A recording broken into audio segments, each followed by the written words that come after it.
আসসালামু আলাইকুম। স্বাগতম প্রিয় লিসেনার্স, প্রতি সোমবার অনুষ্ঠিত Afnan the horror world YouTube চ্যানেলের নিয়মিত আয়োজন অমীমাংসিত রহস্যের আজকের এপিসোডে। আশা করি সবাই ভালো আছেন, সুস্থ আছেন। রহস্যময় এই পৃথিবীর আনাচে কানাচে ছড়িয়ে ছিটিয়ে রয়েছে অনেক অনেক রহস্যাবৃত স্থান ও ঘটনা, যার অধিকাংশই বৈজ্ঞানিকভাবে ব্যাখ্যা করা সত্যিই অনেক কঠিন, এমনকি ক্ষেত্রবিশেষে অসম্ভবও বটে। সেগুলোকেই আমরা নাম দিয়েছি অমীমাংসিত রহস্য। এই এপিসোডগুলোতে আমরা দেশ ও দেশের বাইরের বিভিন্ন রহস্যময় স্থান ও ঘটনা নিয়ে আলোচনা করি। তার জন্য অবশ্য আমরা সাহায্য নেই বিভিন্ন বই এবং ইন্টারনেট ভিত্তিক তথ্য উপাত্ত। আমাদের এই চ্যানেলে এখনও যারা সাবস্ক্রাইব করেননি তারা দ্রুত সাবস্ক্রাইব করে ফেলুন প্লিজ।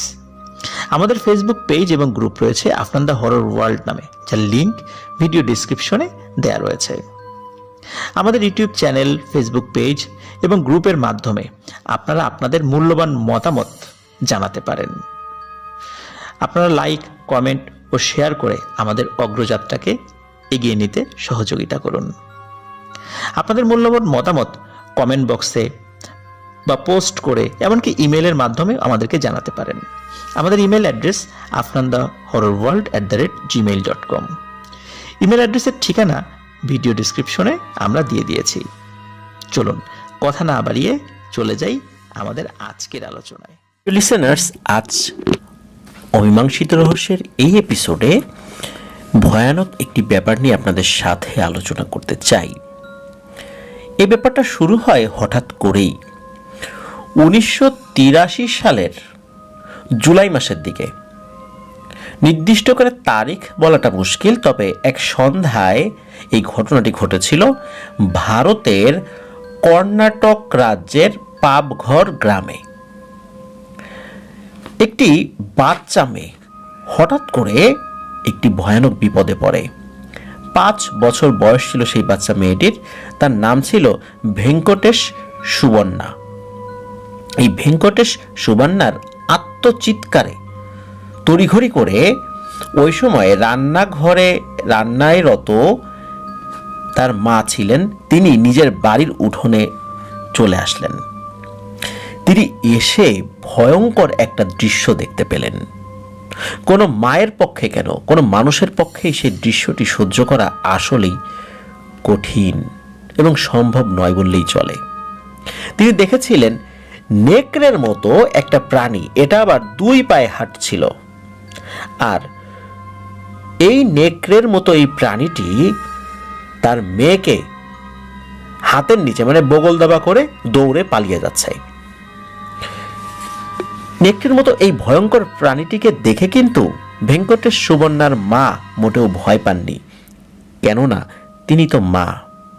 তার সন্তানকে যত ভয়ঙ্কর প্রাণী নিয়ে যাক না কেন, তিনি নিজের জীবনকে তুচ্ছ করে তার সন্তানকে বাঁচানোর জন্য এগিয়ে যাবেন, এটাই স্বাভাবিক। তিনিও সেটাই করেছিলেন। ওই ভদ্রমহিলা ওই ভয়ঙ্কর ওই প্রাণীটিকে ধরতে যান, কিন্তু ওই জিনিসটা তাকে খুব জোরে ধাক্কা মারে এবং উনি পাশে থাকা একটি কুয়ার দেয়ালের সাথে আঘাতপ্রাপ্ত হন। আঘাতটা মাথায় লেগেছিল, সাথে সাথে উনি অজ্ঞান হয়ে গিয়েছিলেন। পরের দিন সকালবেলা গ্রামের একদম শেষ প্রান্তে একটা বাচ্চা মেয়ের রক্তাক্ত পোশাক পাওয়া যায়। পোশাকটা দেখেই মানুষজন বুঝতে পারে এটি হয়তো ভেঙ্কটেশ সুবর্ণার পোশাক। তার পরিবারের লোকজন শনাক্ত করে, হ্যাঁ, এটাই ভেঙ্কটেশ সুবর্ণার পোশাক। সেই থেকে শুরু।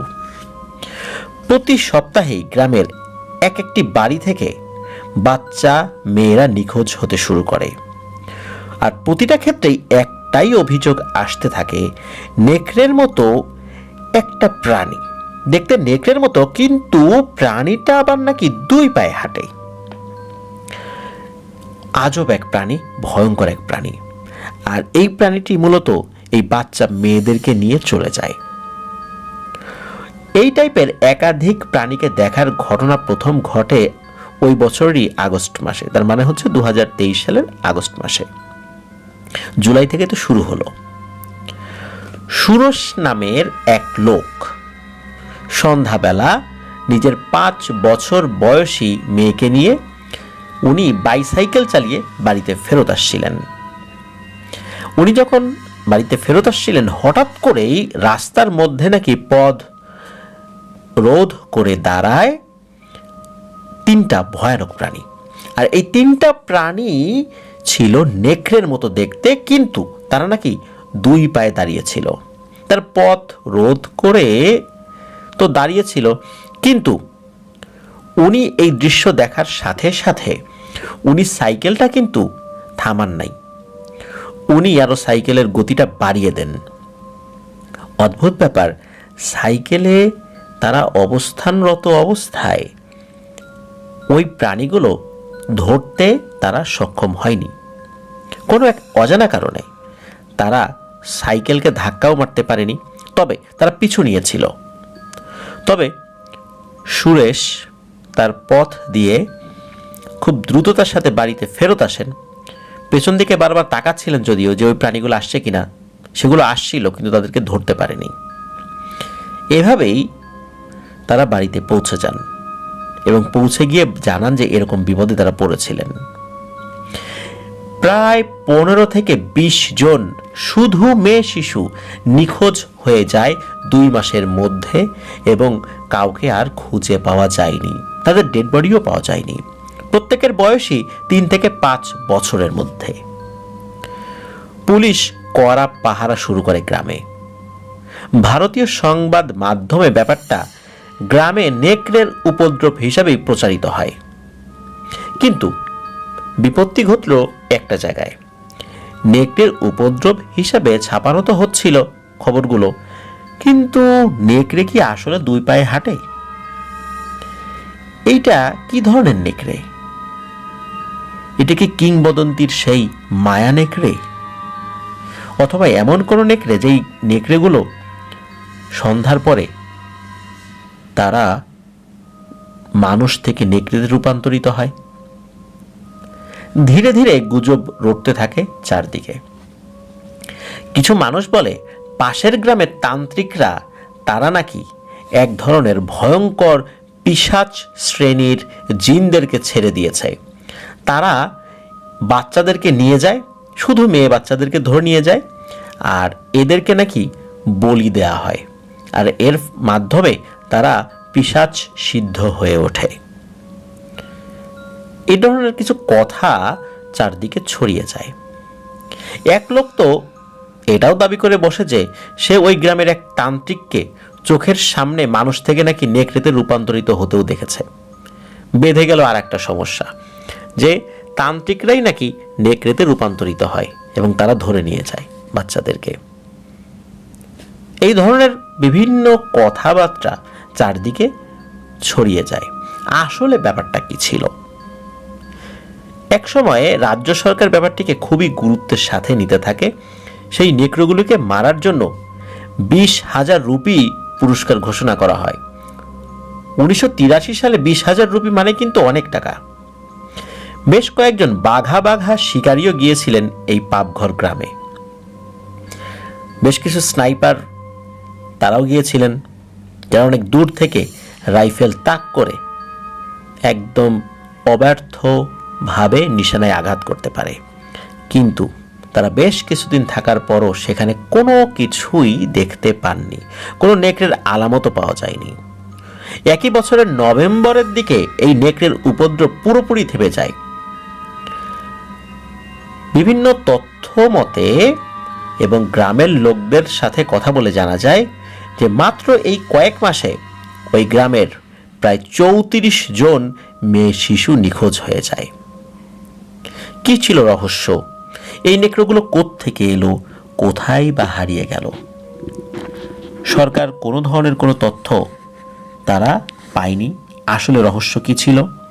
বিভিন্ন গুজব চারদিকে ছড়িয়ে আছে, আর এই কারণে এই রহস্যের সমাধান আজও হয়নি। আর এটি এক অমীমাংসিত রহস্য। প্রিয় লিসেনার্স, আপনাদের কাছে কি মনে হয়? কোত্থেকে এলো এই নেকড়েগুলো, আর কোথায় বা চলে গেল? কে তাদেরকে পাঠিয়েছিল? তান্ত্রিকদের ওই কথাই কি ঠিক, নাকি হঠাৎ করেই এই ধরনের কোনো প্রাগৈতিহাসিক প্রাণী এখানে চলে এসেছিল। এগুলোর কোনো ব্যাখ্যা আসলেই দেয়া যায় না। আর নেকড়েই যদি হবে, কেন 2 পায়ে তারা হাঁটবে? আর শুধু যে একজনের সাথে দেখা হয়েছিল এই নেকড়ে তা তো নয়, বিভিন্ন মানুষ এই নেকড়েকে দেখেছিল। আসলে কি তন্ত্রমন্ত্র করে নিজের রূপ পরিবর্তন করে মানুষ থেকে নেকড়েতে রূপান্তরিত হওয়া সম্ভব? আর যদি এমন হয়, ওই তান্ত্রিকরা ভয়ানক পিশাচগুলোকে চালান করে দিয়েছিল ওই মেয়েদেরকে ধরে নিয়ে, তাদেরকে বলি দিয়ে তারা পিশাচ সিদ্ধ হওয়ার চেষ্টা করছিল। এগুলো আসলে নিশ্চিতভাবে বলা যায় না, কারণ এগুলোর কোনো প্রমাণ নেই। আর প্রমাণও নেই, সত্যিকারের তথ্যও সরকারের তরফ থেকে সংগ্রহ করতে তারা সক্ষম হননি। শুধু নেকড়ের উপদ্রব মনে করেই সকলে ভেবে নিয়েছিলেন। শিক্ষিত শ্রেণী, বুদ্ধিজীবী, তারা সকলেই নেকড়ের উপদ্রব মনে করেছিলেন। কিন্তু আবারও সেই একই কথা সামনে চলে আসে, নেকড়ে কি 2 পায়ে হাঁটে? আর এই কারণেই এটি এক অমীমাংসিত রহস্য হয়ে আছে। কোথায় গেল এই 34 জন ছোট্ট ফুটফুটে কোমলমতি মেয়ে শিশুগুলো? কি হয়েছিল তাদের সাথে? ডেড বডিও বা কেন পাওয়া গেল না? কোথায় রয়েছে তারা? এভাবে কি হারিয়ে গেল? তারা কি মারা গিয়েছে নাকি বলি দেওয়া হয়েছে? কেউ বলতে পারে না। প্রিয় লিসেনার্স, আমাদের আজকের এই অমীমাংসিত রহস্যের এপিসোডটা আমরা সাজিয়েছিলাম এই পাপঘরের নেকড়ে রহস্য নিয়ে, যা আজও অজানা রয়েছে। আপনাদের যদি কারো এই বিষয়ে বিস্তারিত জানা থাকে, আমাদের জানাতে কিন্তু ভুল করবেন না। প্রিয় লিসেনার্স, আমাদেরকে আপনারা যারা ঘটনা পাঠাতে চান তারা লিখে অথবা রেকর্ড করে যে কোনোভাবে ঘটনা পাঠাতে পারবেন afnandaholworld@gmail.com এই ইমেল অ্যাড্রেসে। ইমেল অ্যাড্রেসের স্পেলিংটাও আমরা আমাদের ভিডিও ডেসক্রিপশনে দিয়ে রেখেছি, সেখানে গিয়ে স্পেলিংটা চেক করে নিতে পারবেন। আফনান দ্য হরর ওয়ার্ল্ড নামে আমাদের একটি ফেসবুক পেজ এবং গ্রুপ রয়েছে, যার লিঙ্ক আমরা আমাদের ভিডিও ডেসক্রিপশনে দিয়ে রেখেছি, সেখানে গিয়ে স্পেলিংটা চেক করে নিতে পারবেন। আর আমাদের চ্যানেলে কিন্তু আপনারা সাবস্ক্রাইব করতে ভুলবেন না। যারা ইতিমধ্যে সাবস্ক্রাইব করে ফেলেছেন, অসংখ্য ধন্যবাদ, জাযাকাল্লাহু খাইরান। প্রিয় লিসেনার্স, আপনাদের পাঠানো ঘটনাবলী নিয়ে ভয়ের শিহরণ বইটি বইমেলার 95-96 নং স্টল, যেটি সোহরাওয়ার্দী উদ্যানের ভেতরে রয়েছে, প্রান্ত প্রকাশন স্টলের নাম। আপনারা সেখানে আসতে পারেন। 29 ফেব্রুয়ারি মেলার শেষ দিন আমি সহ আমাদের প্রায় প্রত্যেক মডারেটর ইনশাল্লাহ সেখানে থাকবেন। আর এই ভয়ের শিহরণ বইয়ে যাদের ঘটনা রয়েছে তারাও সেখানে উপস্থিত থাকার চেষ্টা করবেন, তাদের সাথেও চাইলে দেখা করতে পারেন। প্রিয় লিসেনার্স, আপনারা চলে আসতে পারেন 29 ফেব্রুয়ারি বিকাল 4:30টায়। আমরা অল্প সময় ওই দিন ওখানে থাকবো, বড়জোর মাগরিবের আজানের আগ পর্যন্ত। আপনারা চলে আসতে পারেন, দেখা হবে, কথা হবে ইনশাল্লাহ। আর আসছে বৃহস্পতিবার আমাদের যে রেগুলার এপিসোড, সেটি শোনার আমন্ত্রণ জানিয়ে আজকের মতো বিদায় নিচ্ছি। সবাই ভালো থাকবেন, সুস্থ থাকবেন, আমার জন্য দোয়া করবেন, আমার পরিবারের জন্য দোয়া করবেন, আপনাদের জন্য দোয়া রইল, আপনাদের পরিবারের প্রত্যেকের জন্য দোয়া রইল। মহান আল্লাহ সুবহানাহু ওয়া তাআলা আমাদেরকে ভালো রাখুন, সুস্থ রাখুন, নিরাপদে রাখুন, আফনান দ্য হরর ওয়ার্ল্ডের সাথে রাখুন। আসসালামু আলাইকুম। লিসেনার্স,